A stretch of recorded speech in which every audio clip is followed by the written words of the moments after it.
एक आदमी को हमने देखा, रिक्शे वाले सुना, रिक्शा सब खड़ा, जी जी साहब रेल स्टेशन जाओगे? हाँ साहब जाएंगे। तो जाओ, फिर क्यों खड़े हो यहां? महाराज 2 आदमी एक साइकिल रिक्शा पे बैठे 1.5 घंटे तक, और उतरे तब उसे अठन्नी दे दी। वो बोला बाबूजी कम है। तो क्या बोले कम है, हैं?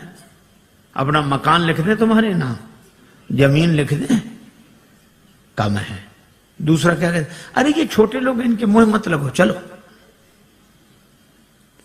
और वो क्या कर, अठन्नी लेना कि नहीं? तुम नहीं, वापस दे दे मुझे।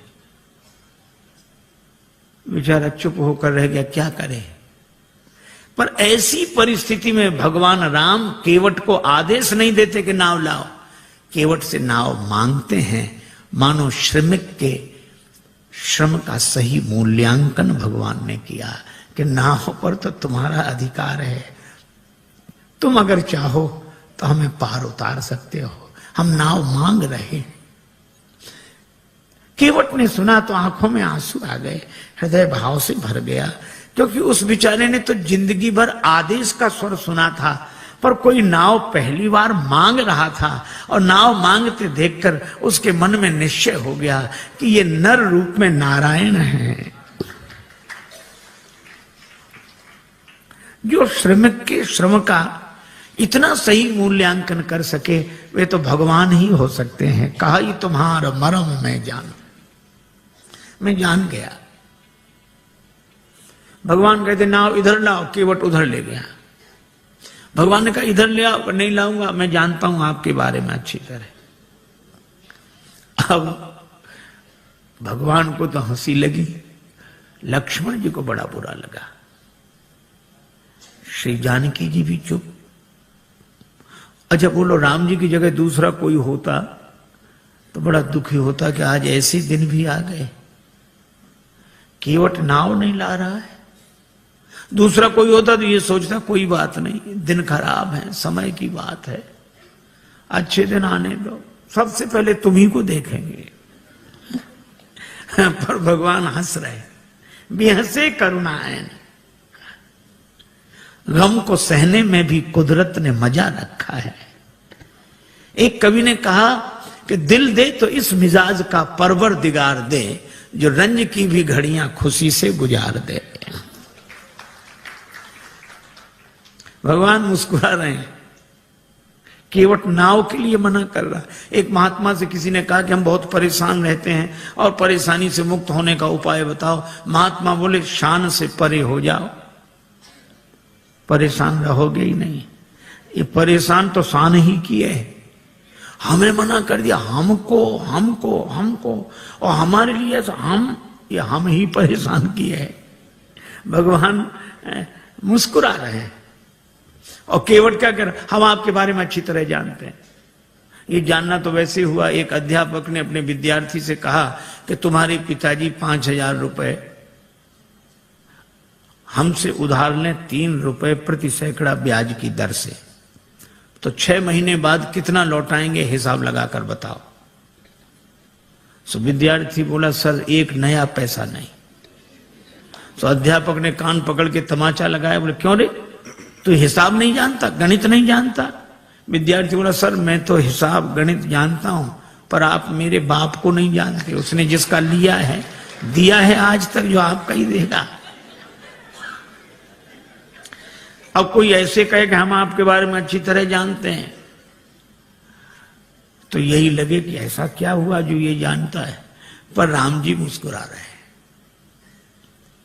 बेहसे, और श्री लक्ष्मण जी जानकी जी की ओर देखकर मुस्कुराते कि तुम भी मुस्कुराओ, काहे को ऐसे उदास क्यों हो। भगवान ने लक्ष्मण जी से कहा कि लक्ष्मण, ऐसा विचित्र भक्त देखा जिसे मैं बुलाऊं और ना आवे। लक्ष्मण जी तो मौके की तलाश में थे, खींच रहे थे। लक्ष्मण जी ने कहा कि प्रभु आपके जितने भक्त होते सब ऐसे ही होते, जो आपका कहना न माने वही आपके भक्त। भगवान ने कहा यही विचित्र भक्त है, दूसरा कौन? का दूसरे सुमंत जी। सुमंत जी रथ में बैठे, ये नाव में बैठा। सुमंत जी को भेजते हो कि अयोध्या जाओ, और केवट को बुलाते हो कि नाव लेकर आओ। तो जिसे भेजते हो वो जाता नहीं, और जिसे बुलाते हो वो आता नहीं है। न ये कहना माने न वो कहना माने।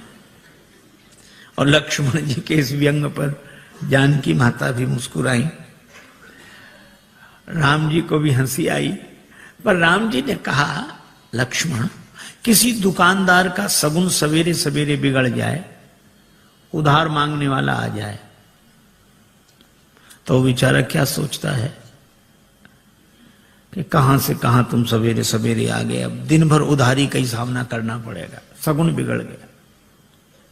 तो भगवान श्री राम जी ने कहा कि लक्ष्मण, इसी तरह मेरी यात्रा का सगुन बिगड़ गया। जब मैं चला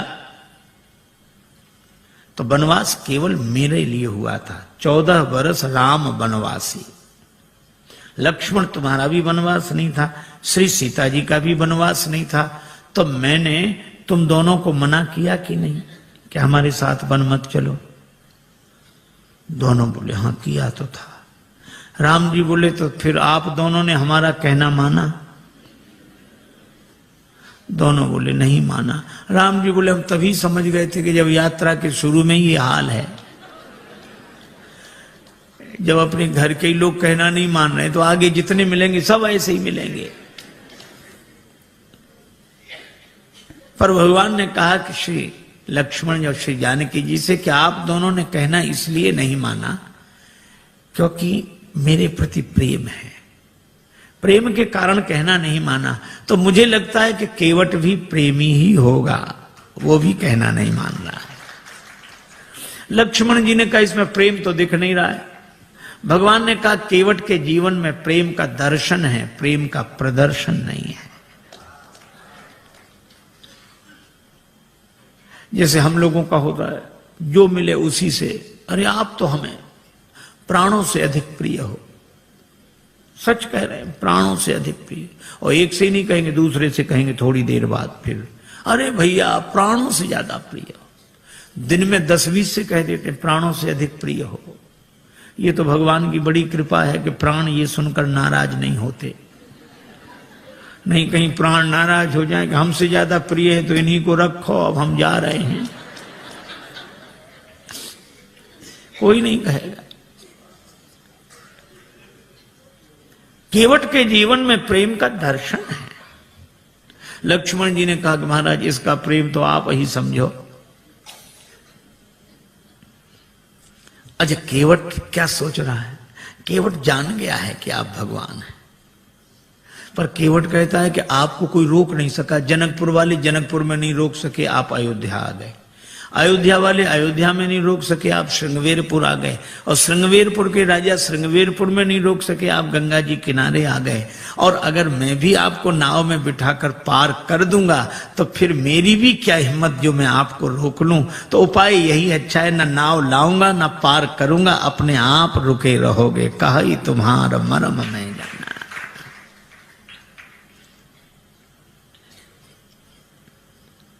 भगवान से कहता है कि प्रभु महाराज आपके चरण कमलों की रज में ऐसा जादू है, मनुष्य बना देने की शक्ति है। शिला को चरण छुला दिया, नारी बन गई। भगवान ने कहा तो शिला तो पत्थर की होती, तुम्हारी नाव कोई पत्थर की है? केवट बोला वाह महाराज, शिला तो देर में बनी होगी, ये तो लकड़ी तो पत्थर से कोमल होती है। पाहन ते बन बाहन काठ को कोमल है, जल खाई रहा है। ये तो और जल्दी बनेगी, पानी में पड़ी हुई लकड़ी और कोमल होगी। भगवान ने कहा क्या उपाय क्या है, क्या चाहते हो? केवट बोला हम क्या चाहते हैं, आप पार जाना चाहते हो कि नहीं? भगवान बोले हमें तो जाना ही। तो फिर ये कहो आप चाहते हो पार जाना? हाँ, तो जो प्रभु पार अवसिगा चाहो, मोहि पद पदुम पखारन कहो। अपने चरण कमल धोने के लिए कहो। भगवान ने कहा कि वैसे काम नहीं बनेगा। केवट बोले कैसे बनेगा? ये नाव बनेगी नारी यहां गंगा जी किनारे, और जब नारी बनेगी तो घर में बैठेगी। लेकिन जब ये घर में बैठेगी तो घर में जो पहले से बैठी है वो, उसको तो लगेगा कि नहीं कि नाव नारी बन गई, वह तो सोचेगी नाव बेचकर दूसरा विवाह करके लाया हो। और महाराज, घरनी घर क्यों समझाई हूं जू, उसको मैं कैसे समझाऊंगा? लक्ष्मण जी ने कहा हद हो गई, भगवान को समझा रहे और पत्नी को नहीं समझा सकते। केवट बोला महाराज अपने अपने अनुभव की बात है, भगवान को समझाना आसान है, बहुत कठिन है। राम जी खूब हंसे, लक्ष्मण जी भी हंस रहे हैं केवट की इन अटपटी बातों पर। भगवान बोले तो और कोई उपाय? एक उपाय है। क्या? यही घाट ते थोड़िक दूरी अहे, कटिलों जल था दिखाई हो जो। थोड़ी दूरी पर कमर तक जल है, आराम से निकल जाओ। भगवान बोले वही ठीक, बताओ। केवट बोला वाह महाराज, अभी सवेरा हुआ है, यात्रियों का आना जाना शुरू हुआ है, हम आपको वो जगह बताने जाएं सब देख लेंगे, हमारी नाव में कौन बैठेगा, रोजी रोटी का सवाल है, ऐसा नहीं। तो फिर आप दिन भर रुको, जब सूर्यास्त हो जाएगा सब लोगों का आना जाना बंद होगा, मैं जाके बता दूंगा, फिर रात को निकल जाना, चाहे सवेरे निकल जाना। भगवान बोले लक्ष्मण चरण धुलाना ही ठीक है, यहां कहां रुकेंगे। केवट कहता है कि चरण धोने के लिए कहो। पात भरी सहरी सकल सुत बारे बारे, केवट की जाति कछु वेद ना पढ़ाई हो। पूरा परिवार मेरो याही लाग राजा जू हो, वित्तहीन कैसे दूसरी गढ़ाई हो। अगर ये नाव नारी बन गई तो फिर यह भी तो सोचो महाराज, कर पूरे परिवार का पालन इसी नाव से होता है, तो परिवार का पालन करने वाला साधन तो चला जाए और घर का एक सदस्य और बढ़ जाए। महाराज कृपा करो आप तो। अच्छा, अब इसमें एक बड़ा तात्विक संकेत है। केवट कहता है कि नाव नारी न बने। हम लोग भी व्यवहार का काम करते हैं, दुकान चलाते हैं, व्यापार करते हैं, पैसा लेते हैं, देते हैं। श्री तुलसीदास जी कहते हैं सब करो, कोई बात नहीं।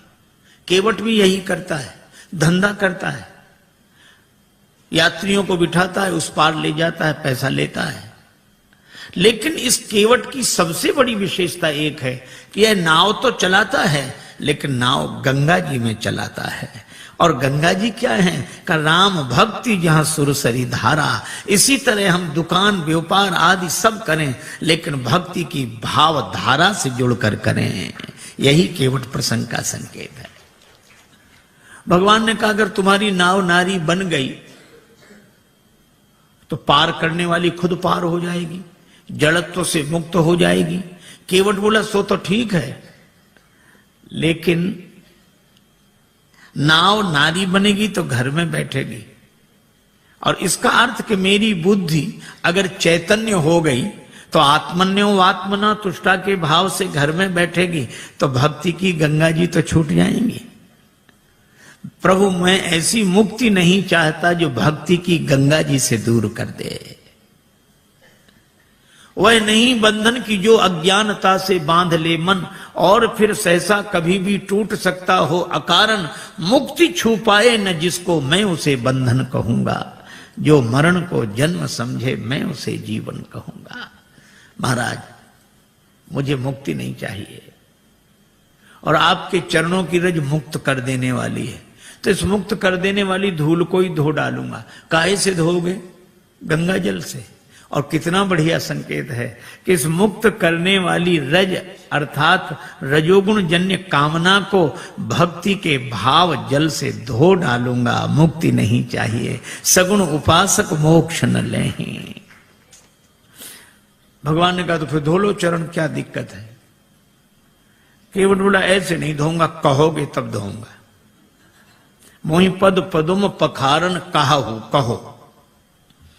श्री राम जी ने कहा कि काहे को इतनी जिद कर रहे हो? अरे बहुत लोगों ने हमारे चरण हमसे बिना पूछे धो लिए, हमने मना थोड़े ही किया।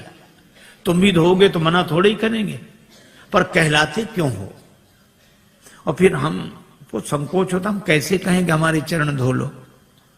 अरे किसी श्रद्धे के प्रति किसी की श्रद्धा है तो चरण छू ले, पर ऐसा कौन श्रद्धेय होगा जो अपने चरण फैला कह के चलो छुओ?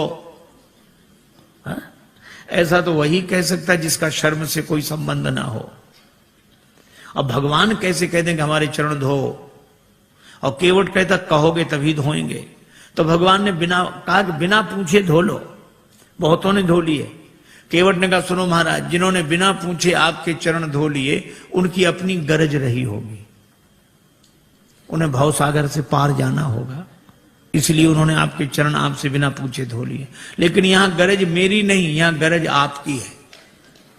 मुझे पार नहीं जाना, पार आपको जाना है। इसलिए अगर पार जाना हो तो कहो कि हमारे चरण धोकर हमें पार कर दो।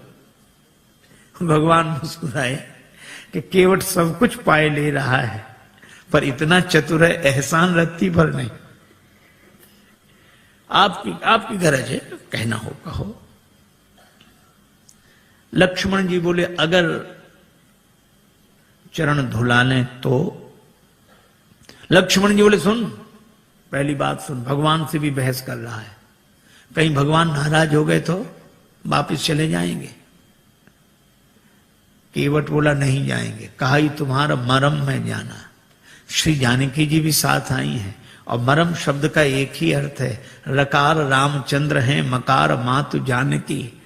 तो ये रकार रूपी राम जी मकार से घिरे हुए हैं, अर्थात श्री जानकी जी की कृपा के कारण आए हैं, और जानकी जी उपस्थित हैं तो श्री राम लौट नहीं सकते, वो तो कल्याण करके ही जाएंगे। अच्छा सो तो ठीक है। भगवान बोले अगर चरण धुला लें तो? केवट बोला चरण धुला लो तो कोई हम पर एहसान करोगे? औरों से उतराई लेता हूं, आपसे नहीं लूंगा। नहीं लोगे ना? पद कमल धोए चढ़ाई नाव, ननाथ उतराई चहो।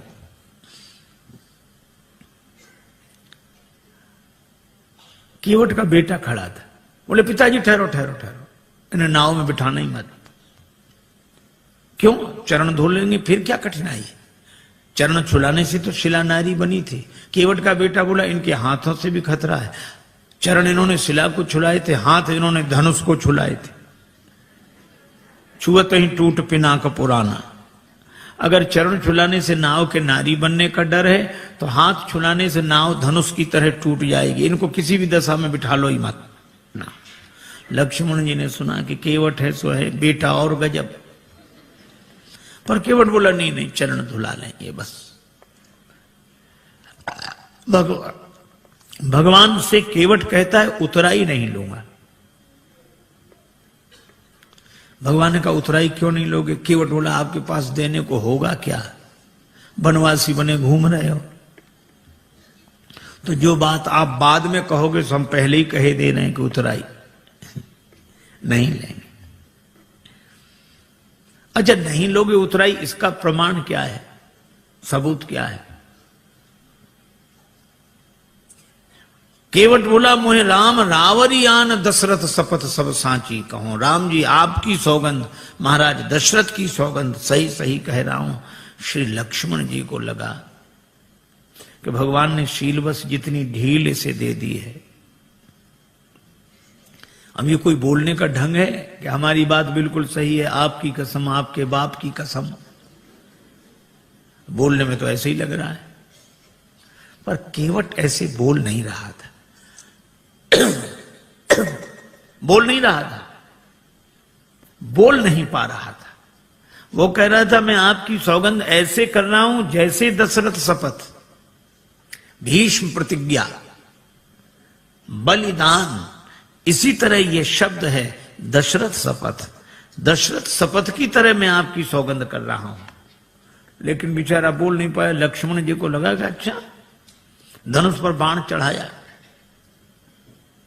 तैयार हो जा मरने के लिए। पर केवट उसी तरह बोला, बाण को देख, हाँ चलाओ चलाओ बाण, मार दो मार दो, मेरा परम सौभाग्य है, मारो तो बाण। लक्ष्मण जी को लगा ये मौत से भी नहीं डरता, तो इसको डराने का उपाय क्या है? तेरा परम सौभाग्य कैसे? केवट बोला अभी थोड़ा ही पता लगेगा, मर जाऊंगा फिर जांच होगी, उस जांच में मैं बड़ा सौभाग्यशाली माना जाऊंगा। क्यों? मरूंगा हाथ से किसके, जो श्री रघुवीर का प्यारा है, राम जी के भक्त के हाथों मरूं। और मरूंगा किस जगह? जहां निर्मल गंगा की धारा है, जहां गंगा जी बह रही हो। और मरूंगा सामने किसके? कि जिनका दास होता हूं, राम जी का भक्त हूं, राम जी के सामने मर रहा हूं। और मरूंगा किस खता पर? पांव करुणा निधि के धोता हूं, चरण धो रहा हूं। अगर इन पद पंकजों पर प्राण खो जाएगा केवट, तो मरकर भी जमाने में अमर हो जाएगा केवट। फिर क्यों ऐसा समय श्रीमान जाने दूं, न क्यों जानकी जीवन के सन्मुख जान जाने दूं। तैयार हूं, बाण मारो। सरकार को प्राण न ते प्रिय बंधु, वही मोहे बाण ते मारत है। मरता हूं कहां सुच गंग के तीर, शरीर सो प्राण सिधारत है। समूहे के सु विनीत सुनो, रघुनाथ सो नाथ निहारत है। अपराध यही इस दास का है, प्रभु के पद पद्म पखारत है। लोग यही कहेंगे कि राम जी ने लक्ष्मण जी से कह के उसको मरवा दिया, छोटे भाई से कह के मरवा दिया, राम जी की बदनामी होगी। और राम जी की बदनामी करानी हो तो चलाओ बाण, हमारा तो कुछ नहीं बिगड़ेगा। प्राण तो किसी न किसी दिन जाएंगे, पर ऐसा मौका मिलेगा नहीं। लक्ष्मण जी को लगा कि राम जी की बदनामी कराने थोड़े ही आए हैं, अब क्या करें। तो बाण फिर तूणी में रख लिया। कहने लगे प्रभु इससे तो आप ही बात करो। पर केवट कह क्या रहा है? जब लगी न पाए पखारी हूं। इतनी देर से केवट क्या कह रहा था? चरण कमल रज कहां सब कहां, चरण कमल मोहि पद पदुम पखारन कहाऊ। पद कमल धोए चढ़ाई नाव, पद कमल पद पद्म चरण कमल। और जब लक्ष्मण जी ने बाण चढ़ाया तो वो भी आवेश में बोला, जब लग न पाए पखारी हूं। भूल गया चरण कमल पद पद्म पद कमल पाए। जो स्वाभाविक होता है वो ऐसे अवसर पर निकल पड़ता है। एक आदमी किसी गांव में गया, वो गांव वालों से पूछता, क्यों भैया ये गांव रामपुरा है? तो गांव के लोग, बुंदेलखंड की घटना, ये रामपुरा है? तो गांव वाले कहें हाओ। अब वो समझे नहीं कि हाओ है कि रामपुरा। फिर दूसरे से पूछा, भैया रामपुरा हाओ। तीसरे से पूछा, रामपुरा हाओ। अब सब कहें हाओ। एक आदमी पढ़ा लिखा दिखा, उसने कहा कि भाई साहब ये गांव रामपुरा है? उसने कहा जी हां। हाँ अब समझ में आया, यहां सब लोग हाओ हाओ करते थे, आपने जी हां कहा। तो वो बोला कि जो बिना पढ़े लिखे लोग हैं वे हाओ हाओ करते हैं, और जो पढ़े लिखे हैं वे जी हां ऐसे बोलते हैं। अच्छा तो आप तो पढ़े लिखे होंगे? तो बोला हाओ। अब जो स्वाभाविक था सो निकल गया। अब लक्ष्मण जी को भी बड़ा अटपटा लगे, श्री सीता जी को भी, पर राम जी मुस्कुरा रहे। सुन केवट के बैन, प्रेम लपेटे अटपटे, बेहसे करुणा है। भगवान हंसते हैं। बात भले ही अटपटी हो पर प्रेम में लिपटी हो तो परमात्मा को प्रसन्न कर देती है। राजस्थान के एक छोटे से गांव में एक महात्मा गए, सत्संग हुआ। एक सत्संगी नित्य आते थे। एक दिन उन्होंने प्रार्थना की कि महाराज यहां से और ज्यादा इंटीरियर में हमारा छोटा सा गांव है, मां आ नहीं सकती, उनको दर्शन देने चलो। महात्मा ने कहा ठीक चलते हैं। एक दिन गए, उस व्यक्ति ने मां से कहा कि मां महात्मा आए प्रणाम कर। तो बुढ़िया श्रद्धालु तो थी लेकिन अपने टूटी फूटी मारवाड़ी बोली में बोली, गोरुजी थारे खुर छू। अब एक तो गुरुजी को गोरू जी कह रही थी और चरणों को खुर। महात्मा को बड़ा अटपटा लगा। अभी तो रोज चरण कमल सुनते थे, अब चरण भी कहती तो ठीक, पांव भी कहती तो ठीक, खुर। खुर तो पशुओं के होते हैं। तो महात्मा उसे प्रेम से समझाने लगे, माता जी ऐसे बोलती हो महात्माओं से, नरक जाओगी नरक। बुढ़िया इतनी सरल थी, वो ये भी नहीं जानती थी कि नरक क्या होता। उसको लगा कि महात्मा आशीर्वाद दे रहे हैं, तो हाथ जोड़ के कहने लगी, महाराज हमारा कहां भाग्य जो नरक जाए, नरक तो आप जैसे महापुरुषों को मिले हैं प्रभु। महात्मा खिलखिला के हंसने लगे। अरे ऐसी सरलता पर महात्मा क्या परमात्मा प्रसन्न हो जाते हैं। और भगवान दोनों की ओर देखकर मुस्कुरा रहे हैं। श्री राम जी का विवाह नहीं हुआ था, श्री लक्ष्मण जी युगल चरण धोकर चरणामृत लेते। विवाह हुआ तो बायां चरण श्री किशोरी जी, दायां चरण लक्ष्मण जी धोकर चरणामृत लेते थे। पर आज केवट न दायां की बात करा न बायां की, मोहि पद पदुम पखारण कहो। तो भगवान मुस्कुरा कर देखते हैं कि तुम दोनों का अधिकार जा रहा है, बेहसे करुणायन। और केवट की मांग की चौपाई एक ही, बहाने से भी बात नहीं बनी। एक के घर मेहमान आया, जाने का नाम ना ले, दोपहर का तो भोजन करा दिया, वो इतना कृपण कि शाम का भोजन न कराए। लेकिन मना कैसे करे। बेटे से बोला मेहमान के पास जब बैठे हो तब आकर पूछना शाम के भोजन के लिए। बेटे ने कहा पिताजी शाम को भोजन क्या बने। तो पिता मेहमान के बगल में बैठा था। पिता कहने लगे शाम को फिर भोजन, अभी मेहमान के साथ तो हमने भोजन किया ही था, अब शाम को फिर भोजन करें, हम कोई राक्षस हैं? मेहमान से पूछ लो, मतलब मेहमान भोजन करे तो राक्षस। बेचारे मेहमान ने भी कह दिया कि नहीं ठीक है, हो गया। बहाने में लोग बड़े चतुर। एक महात्मा किसी वृद्धा माता के यहां भोजन को गए, मैया ने सब भोजन परोस दिया, पंखा लेके बैठ गई। थाली में पीछे पापड़ रखे थे, पापड़ परोसना भूल गई।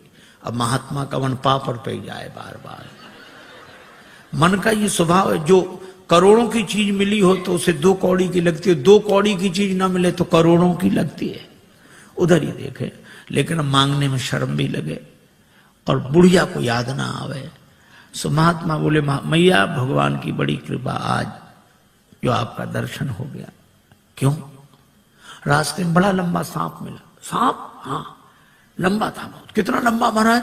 यहां से वो पापड़ की थाली रखी।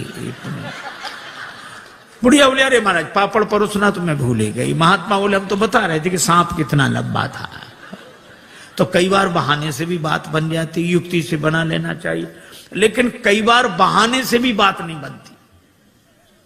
एक के घर मेहमान आए जाए नहीं, और बेचारा घर वाला संकोची कुछ कहे नहीं। 5-7 दिन हो गए। एक दिन पति पत्नी से बोला कि देवी ये मेहमान तो जाता ही नहीं, कोई उपाय। पत्नी बोली और खिलाओ पिलाओ और सम्मान करो, काहे को जाएगा वो। देखो देखो ये व्यंग मत करो, तो उपाय बताओ।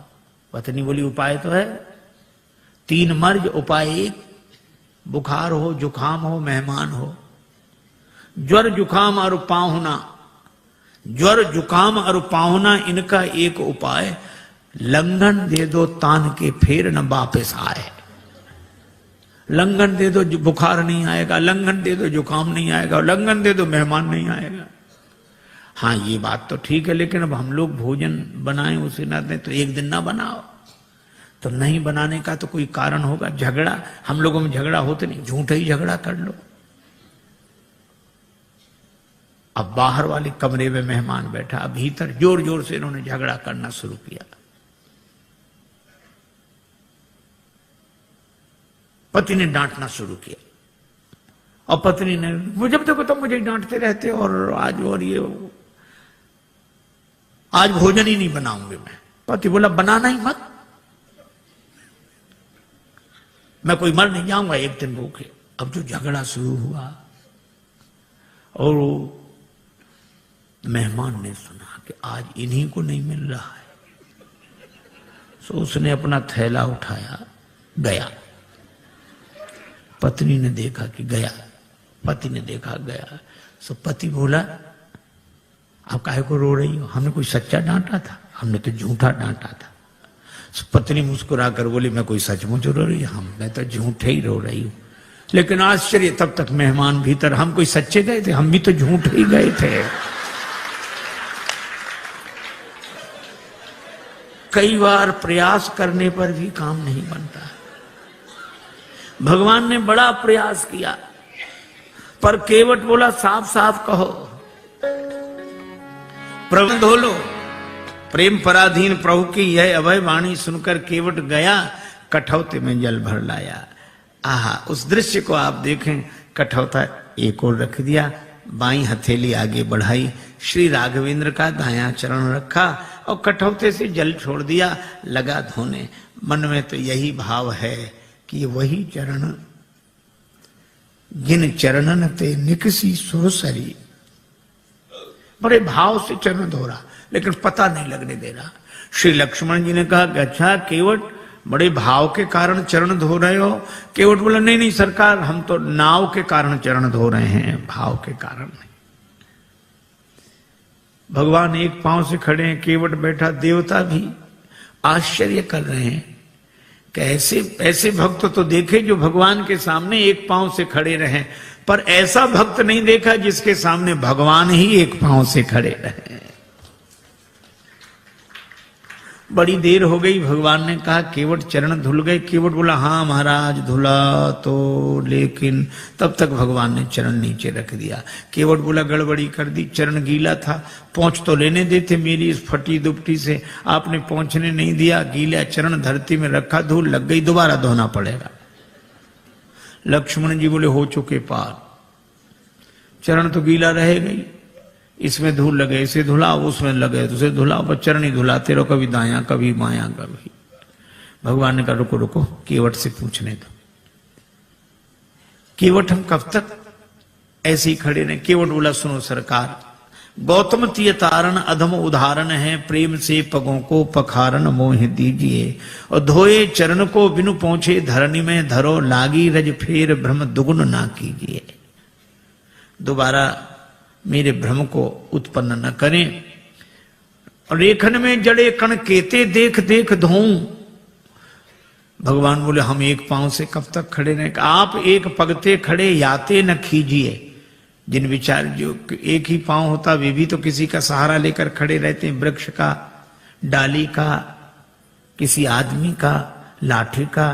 भगवान बोले यहां कोई सहारा हो तो बताओ। केवट बोला है, चाहो अवलंब तो विनीत जू, विलंब बिनु नाथ मेरे माथ पे सो हाथ धर लीजिए। भगवान कहते हैं कि देखो कैसी चतुराई है।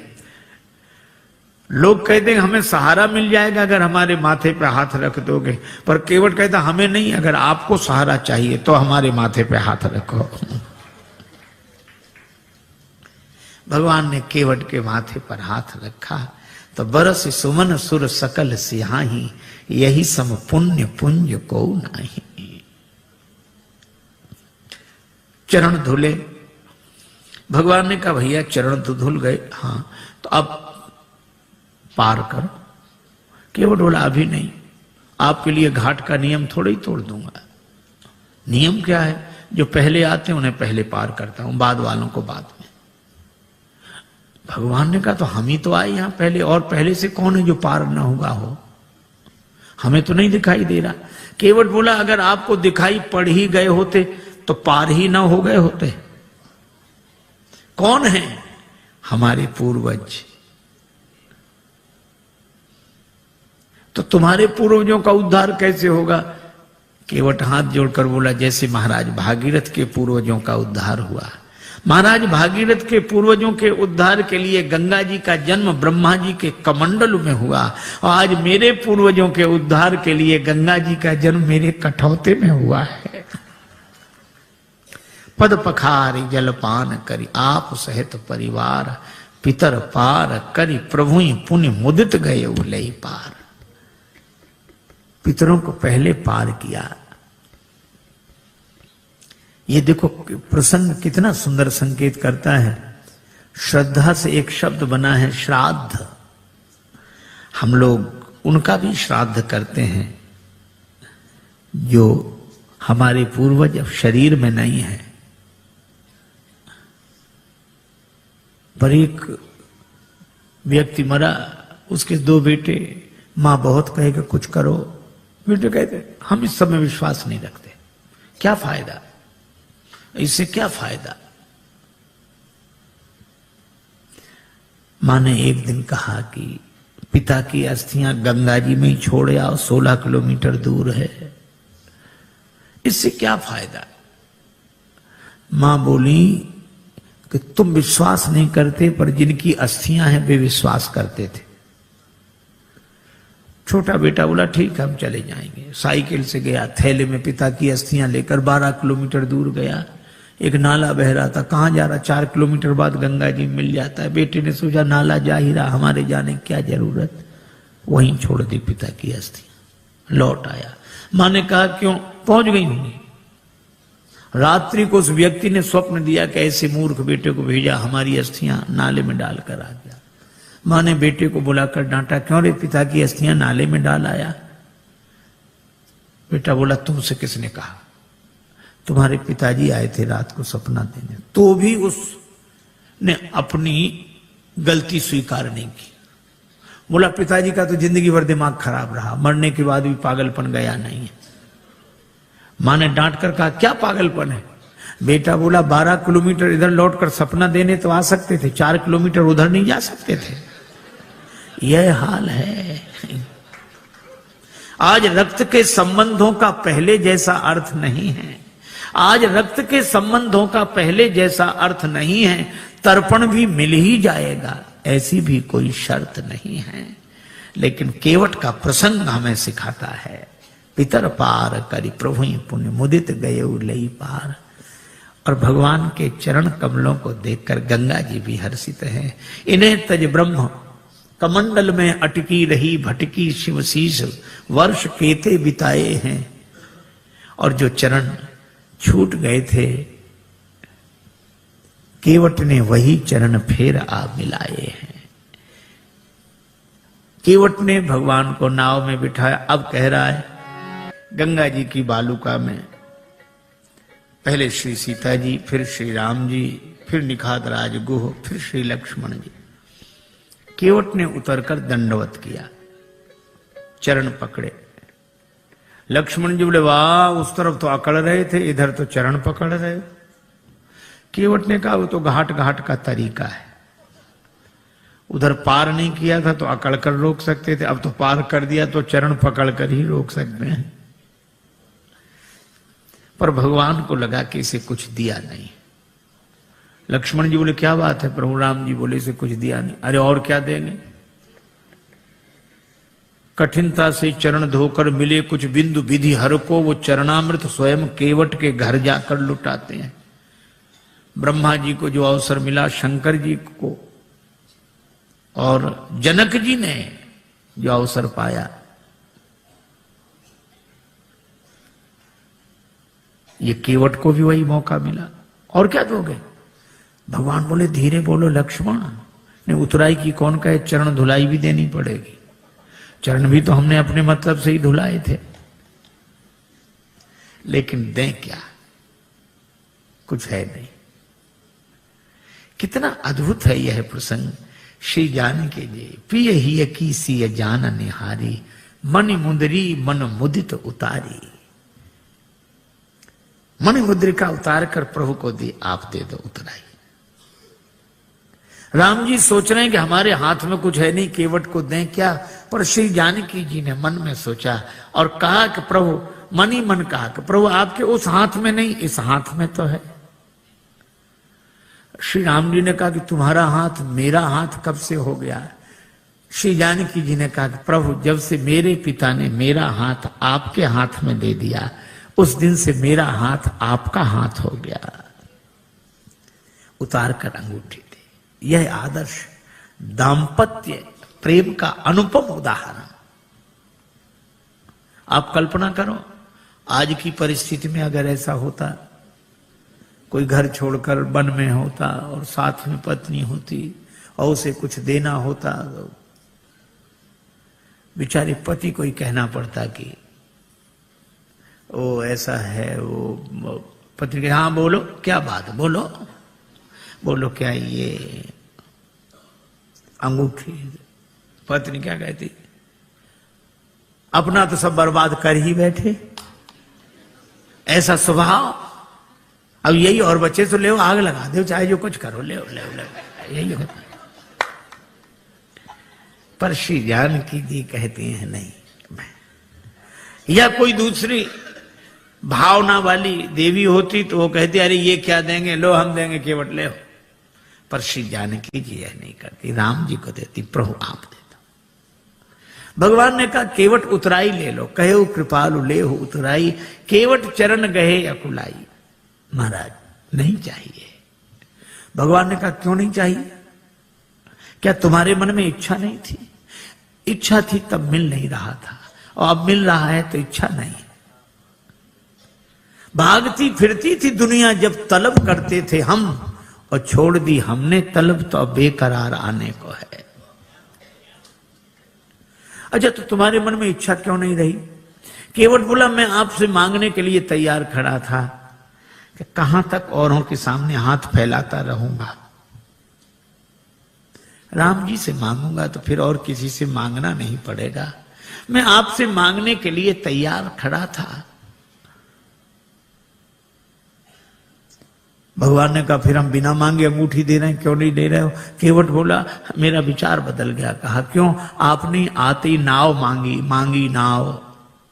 केवट बोला ये सुनते ही मेरा विचार बदल गया कि जो मुझसे ही मांग रहा हो, अब मैं उससे क्या मांगू? वह तो बहुत बड़ा है जिससे आप कुछ मांगते हो, लेकिन दीन बंधु वह कितना बड़ा है? वह तो बहुत बड़ा है जिससे आप कुछ देते हो, पर वो कितना बड़ा जिससे आप भी कुछ मांगते हो। मांग कर बड़ा बना दिया है, दे दोगे तो छोटा बन जाऊंगा, बड़ा ही रहने दो। नहीं, भगवान ने कहा ये देने लेने की बात क्या, मजदूरी दे रहे हैं हम तो। केवट ने कहा मजदूरी हम उनसे लेते हैं जिन्हें हम पार करते हैं, जिन्हें हम पार करते हैं उनसे मजदूरी लेते हैं।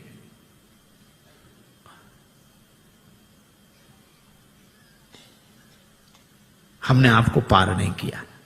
श्री राम जी बोले पार नहीं किया तो हम पार आए कैसे? केवट बोला यही तो हम पूछ रहे हैं, कैसे आए? भगवान बोले नाव से आए। केवट बोला नैया से आए। हाँ, ये नैया किसकी थी? केवट तुम्हारी। केवट बोला यही तो हम कह रहे हैं कि नैया तो हमारी ही पार लगी है, आप पार होने के लिए नहीं आए थे, हमारी नैया पार लगाने के लिए आए थे। आपने चरण रख दिया तो हमारी नैया पार लग गई। उतराई तो हमें देनी चाहिए, दे नहीं सकते तो ले कैसे लें? इसलिए प्रभु नहीं चाहिए। भगवान ने कहा कर ले लो। केवट बोला कि प्रभु वैसे भी नहीं ले सकते, हमारी आपकी बिरादरी एक है, हम लोग सगे भाई हैं।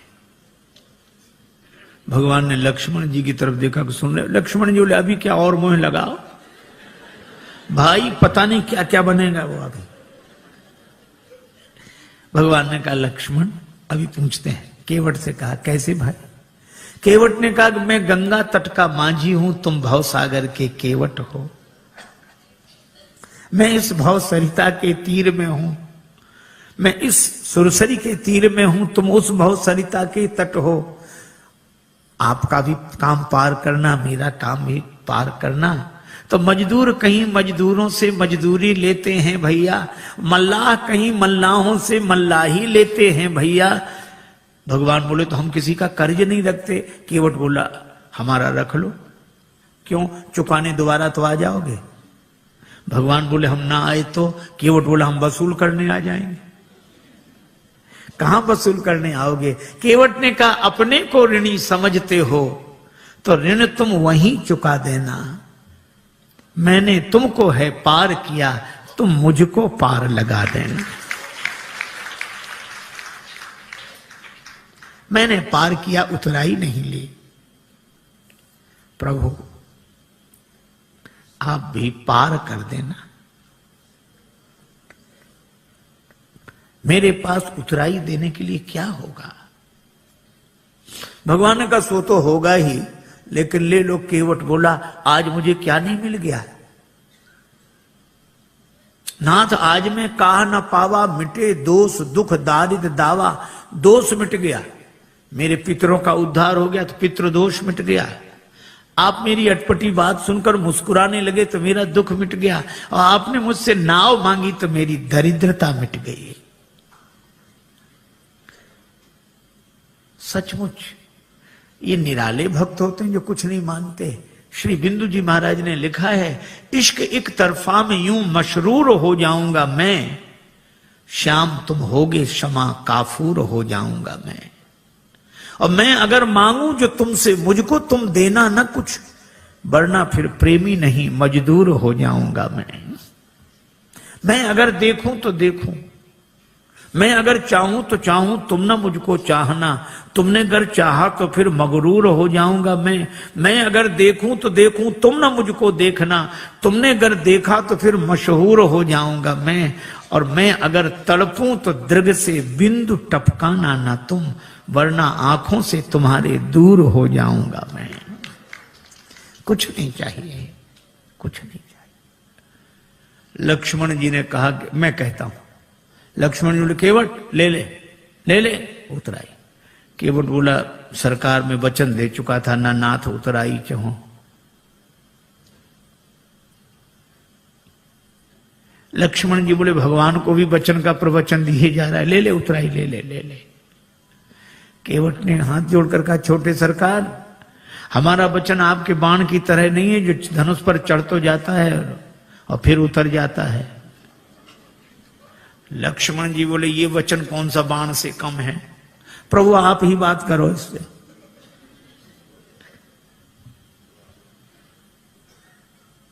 श्री जानकी जी ने कहा कि प्रभु हमारी ओर से कह दो। बहुत कीन प्रभु लखन सिय।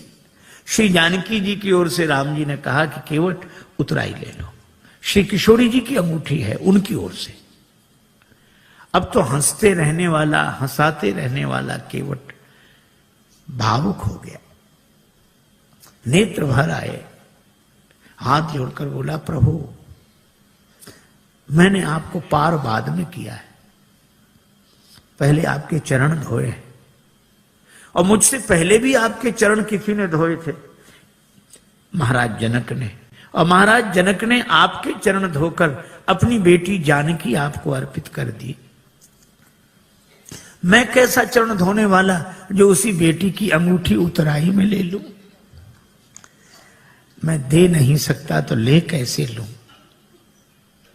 केवट के आंसू भर आए और श्री जानकी जी को गंगा जी किनारे भी अपनी मिथिला याद आ गई।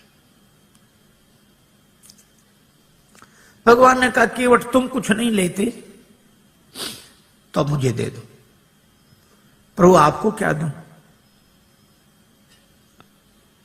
मुझे आज्ञा दो तो मैं जाऊं आगे।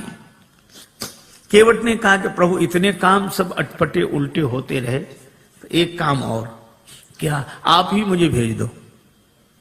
क्यों? ताकि मुझे ये लगे कि भगवान मेरे घाट पर है, कहीं नहीं गए हैं, मैं इसी भाव में डूबा रहूं। और फिरती बारनाथ जो देवा, सो प्रसाद में सिर धरी लेवा। बहुत कीन प्रभु लखन सिय, नहीं कछु केवट ले, विदा कीन करुणा यतन भगति विमल बर दे।